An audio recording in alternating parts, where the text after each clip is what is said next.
Hello everyone, welcome to chutney sub YouTube channel. ఈరోజు మెంతుకూర mutton ఎలా చేయాలో తెలుసుకుందాం. ఇలా మటన్లో మెంతుకూర వేసి చేసుకుంటే చాలా బాగుంటుంది, ఒకసారి ట్రై చేయండి. దీనికోసం 750 గ్రాముల మటన్ని శుభ్రంగా కడిగి ఒక కుక్కర్లో తీసుకోవాలి. ఇప్పుడు అందులో తగినంత ఉప్పు, పసుపు, అలాగే హాఫ్ గ్లాస్ వాటర్ పోసి ఒక 4 విజిల్స్ వచ్చే వరకు మటన్ని ఉడికించుకోవాలి. మటన్ ఉడికే లోపల మనం మెంతుకూర ఎగురుని రెడీ చేసుకుందాం. దీనికోసం మరొక స్టవ్ పైన ప్యాన్ పెట్టుకొని ప్యాన్ హీట్ అయ్యాక అందులో 5 స్పూన్ల ఆయిల్ యాడ్ చేసుకోండి. ఆయిల్ హీట్ అయ్యాక అందులో తరిగిన ఉల్లిపాయ ముక్కల్ని యాడ్ చేసుకోండి. నేను ఇక్కడ 3 మీడియం సైజ్ ఉల్లిపాయలను తీసుకున్నాను. ఉల్లిపాయలు వేగుతున్నప్పుడే తగినంత ఉప్పుని కూడా యాడ్ చేసుకొని ఉల్లిపాయలని వేయించుకోండి. అయితే మనం మటన్ ఉడికించుకునేటప్పుడు ఆల్రెడీ సాల్ట్ని యాడ్ చేసుకున్నాం కదా, చూసుకొని యాడ్ చేసుకోండి. అలాగే 1 స్పూన్ అల్లం వెల్లుల్లి పేస్ట్ని కూడా యాడ్ చేసుకొని ఉల్లిపాయల్ని మంచిగా వేయించుకోవాలి.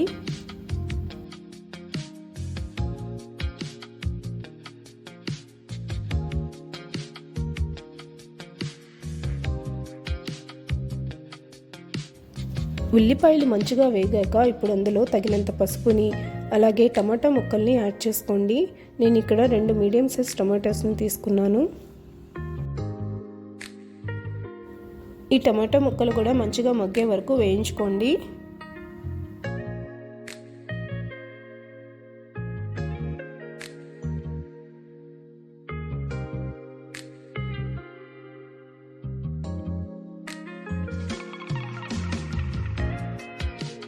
టమాటా ముక్కలు మంచిగా మగ్గాక తరిగిన మెంతుకూరని యాడ్ చేసుకోవాలి.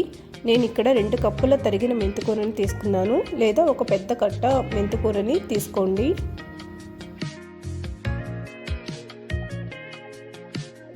ఒకసారి ఈ మిశ్రమాన్ని మంచిగా మిక్స్ చేసుకొని మూత పెట్టుకొని మెంతుకూరని మంచిగా మగ్గించుకోవాలి.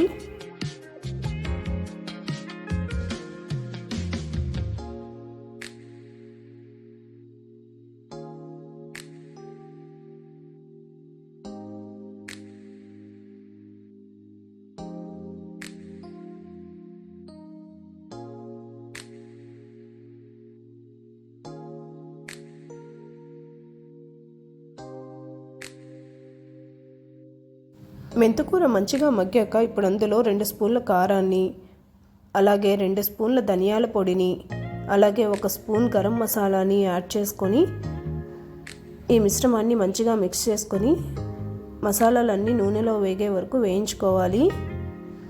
నేను ధనియాల పొడి, గరం మసాలా యాడ్ చేసే క్లిప్ మిస్ అయింది, అందుకే యాడ్ చేయలేదు.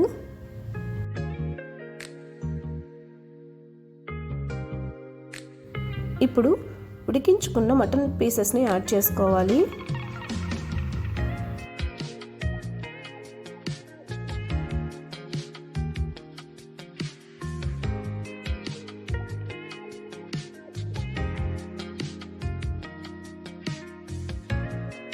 ఈ మెంతుకూర మిశ్రమం మొత్తం మటన్ పీసెస్కి పట్టేలాగా మంచిగా మిక్స్ చేసుకోవాలి.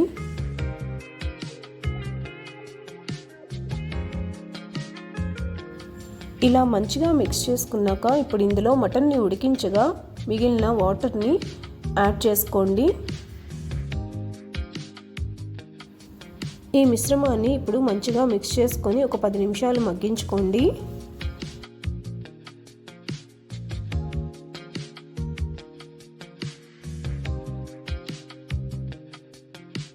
ఇప్పుడు ఇందులో ఒక 2 పచ్చిమిర్చిని, అలాగే కొంచెం కరివేపాకుని, అలాగే తరిగిన కొత్తిమీరని యాడ్ చేసుకొని మరొక 5 నిమిషాలు ఉడికించుకోవాలి.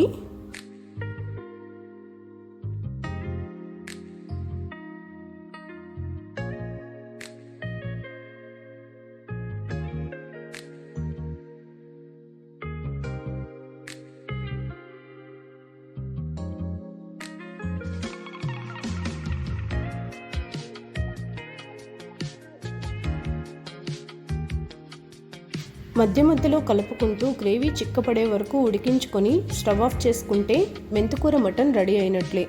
Thank you for watching.